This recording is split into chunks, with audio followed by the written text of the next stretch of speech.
You said they tried to make Fauci the boogeyman. Yes. Right. Brother, when 9/11 happened, the one thing that they did during 9/11, they made somebody else the enemy. We all came together. Yes. During COVID, they never made China the enemy. Pelosi went to Chinatown claiming how racist it was for what Trump did. And instead of making China the enemy, we made Trump the enemy. And America became divided, and that's what we have, the shit show that we have today. So when you're saying like now we want to make Fauci the enemy, right? I have a problem with that because look how wild. Wait, those are two different things. Explain it to me, Pat. But it's not two different things. How? Because, well, you just said, you said, instead of making China the boogeyman, we're making Fauci the boogeyman. Yes. Yes. In 2020 March, instead of making China the boogeyman, we made Trump the boogeyman. That's what you did. CNN did that.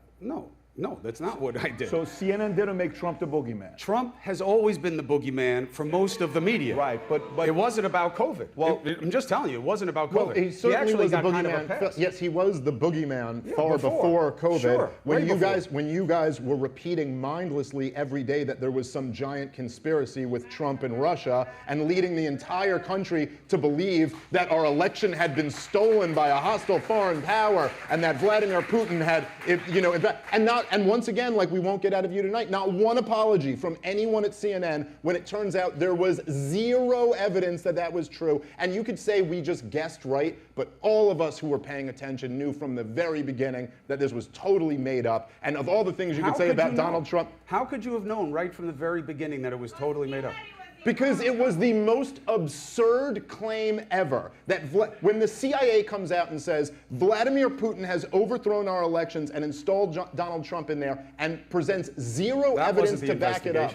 That's not the investigation. That's not the allegation. Well, no, but it was what people on your former network said daily. Listen, it was what people on MSNBC said daily. Not only have I never said that Russia put in Trump, so I've never had anyone on my show who said that. Let's just be honest here for a second. Go ahead. Are you going to genuinely tell me that CNN and MSNBC did not every day for 3 years give the impression that Donald Trump was involved in a conspiracy with the Russians? They absolutely covered the investigation into Donald Trump from a special prosecutor every day. MSNBC did it differently, I would argue, than CNN. Why was that special prosecutor appointed? Why was it appointed? Because the Attorney General thought he should be. Here's why. And he admitted it himself on 60 Minutes, if any of you guys want to go back and listen to it. Andrew McCabe, the #3 guy at the Justice Department, said, after Donald Trump fired Comey, these are his words, not mine. After he fired Comey, they decided to try to invoke the 25th Amendment to remove him on the grounds that he was unstable. And they realized they couldn't get enough of his cabinet to do it, so they settled on a special prosecutor. That's why. Not a single one of them thought he was a Russian spy. Let me tell you something. Carter Page, the one guy who got in trouble from the FBI, as I'm sure you guys both know. Why did he get in trouble? Because he lied to the FISA court. Because the CIA told the FBI that Carter Page was their guy. They knew he wasn't a Russian spy. The whole thing was complete nonsense just to frame Donald Trump so he couldn't get his agenda through. And CNN ran with it every single day. Unquestioning about the story itself. I don't see it the same way. I don't think it was about keeping Donald Trump from having an agenda. I do think there is a problem with prosecuting political opponents. And I do think that both of the parties engage in it. And I think it's another signal that the party system has to die. I agree with that. There is no world in which you could be skeptical to the extent that they're sharing information with you. But when you have a special prosecutor, right, or special counsel, whatever you want to call it, and they are doing an investigation, you're going to cover it. And you're going to look at the information that they're saying coming out. And of course, there's always copious leaks because there are politicians involved. And you're going to do it. Fox did it also. And they started doing it less and less as they believed that it wasn't working for their audience, which I understand the consideration. You can judge it any way you want. MSNBC, it was working very well. For CNN, it was more of a balance. But the idea, it was. Because look, I had a show there. And CNN ranged from Democrats who hate Donald Trump to Republicans who hate Donald Trump, and everything in between. Look, they were one of the only people who put Republicans on the payroll to talk about Trump. Which Republicans? You certainly didn't get that at MSNBC. We had Santorum. Right. You don't like him either? No. He liked Trump. Who likes Rick Santorum? He liked Trump. Although they did come up with a terrible name for what is a Santorum. I'm That is familiar. terrible. That was terrible that they did that to him, although he found it pretty funny. Anyway, the point is this. I will defend CNN. And I know some people think that's strange because I got shit canned by CNN. I understand.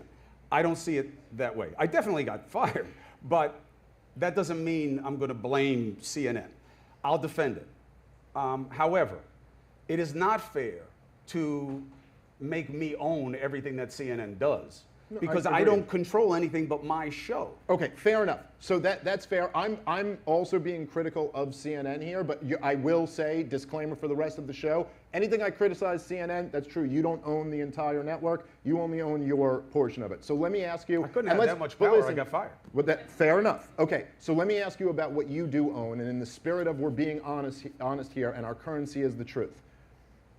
Your reemergence from your basement, real or fake? Yes. You want the answer? I'll give it to you. All right. Here's what I was told. The short answer is real. Here's what I was told. You were quarantined that whole time in your basement? Yeah. You didn't leave? Oh yeah. No. This is what happened. I was quarantined the time I needed to be. I forget. There was 3 days with fever below 99 or whatever the number was. You guys vaguely remember the same as I. I had a problem. I had fever for a very long time. They didn't understand why. It had something to do with how my body was responding to the spike protein we now know based on my blood test now.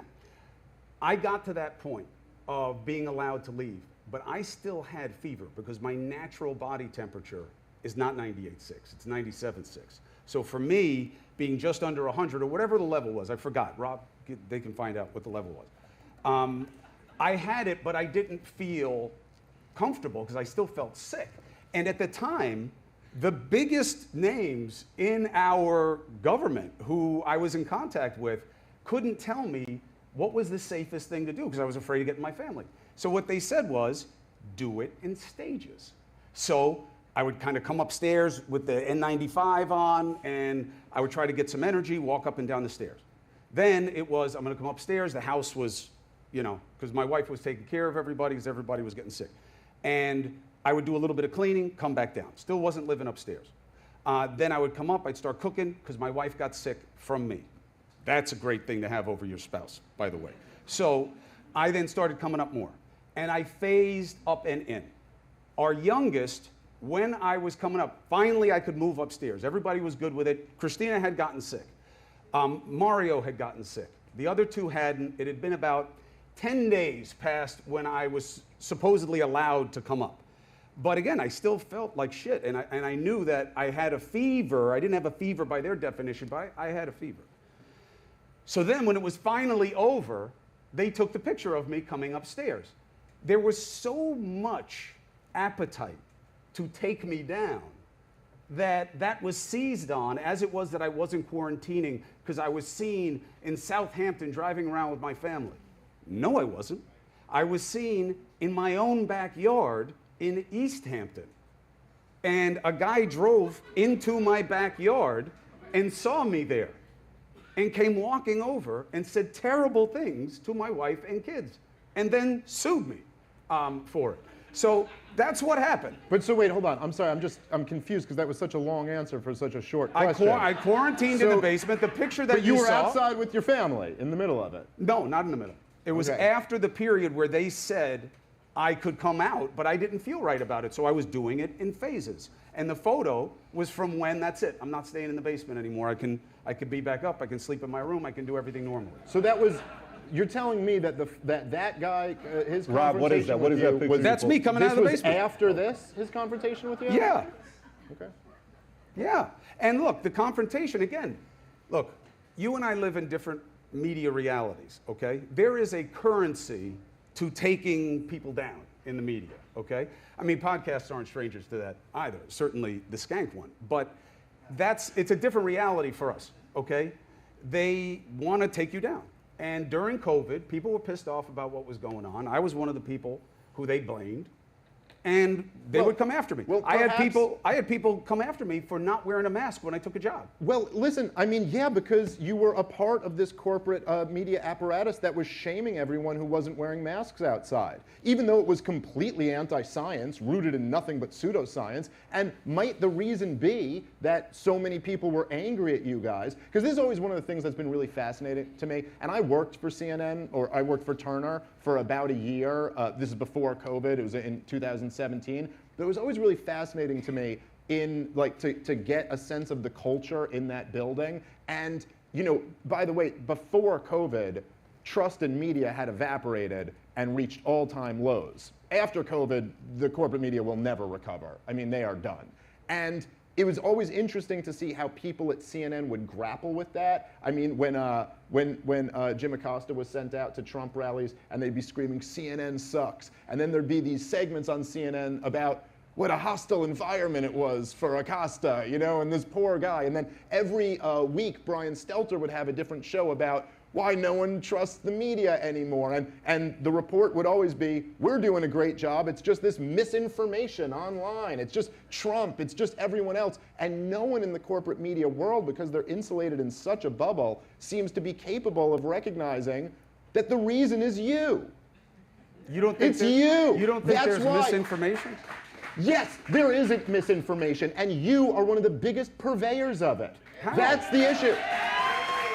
But That's a great question. But that is No. that's Chris asked me suggestive that how. I say things that I know are not true. Okay, no, so maybe That's I can't, misinformation. Listen, wait, so I can't prove you know it's not true, but I can tell you this. When you said, looking right into the camera to your audience, and you said about the Wikileaks dump in 2016, hey, it's illegal for you guys to look at this. You have to just trust us. It's different for the media, so you have to get it from us. Yeah. That's totally not true. What was I referring to?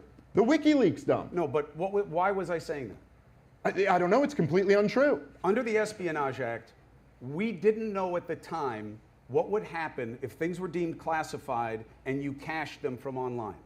I had 3 different prosecutors on who said, we don't know how it goes. The only time it's ever been tested is with the media in the Pentagon Papers case. So we knew that the media is given protection on classified documents, even if they're leaked or stolen, but we don't know about the general public. That's what I said. Then Wikileaks jumped on my head. Okay, that's what I signed up for by being in the media. I then said again, we released all of the things as they came out. All of Podesta's emails went right out. We never censored any of them. So all I was saying is be careful, that we don't have to be as careful because we know that if they come after us for what we do, we'll get protection. I don't know about everybody else. I'm sure CNN, but that's the explanation. CNN would get protection, I'm sure. Julian Assange won't. Doesn't matter whether you're a journalist or not. It's illegal to leak classified information if you're in the government. Yeah. It is totally legal for any of you to read it if it gets leaked, and this is just not true. And well, no, hold on. It is true under the, listen, this matters. Do I think you should be able to download it? Of course. It's not even a question. It's easy. Does it get a little weird?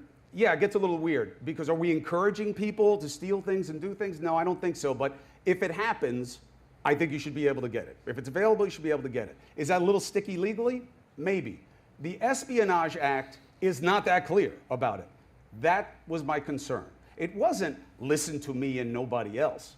Okay, I've never played that game. That is what you said to I know, to but you your are audience. making it mean something. Well, the thing is that that's look, why I'm here. Well, look, I will tell you what I meant. Even in the Julian Assange case, by the way, if you guys want to look into the details of it, the claim that they're trying to make was that somehow he was involved with Bradley Manning on the actual tape, which is not true at all. But even they won't just say he wasn't allowed to read the classified information once it was leaked. One of the reasons we kept interviewing Assange is because we didn't know that was true or fair. So why is it, Chris, when you make these mistakes, they always go in one direction on the behalf of powerful?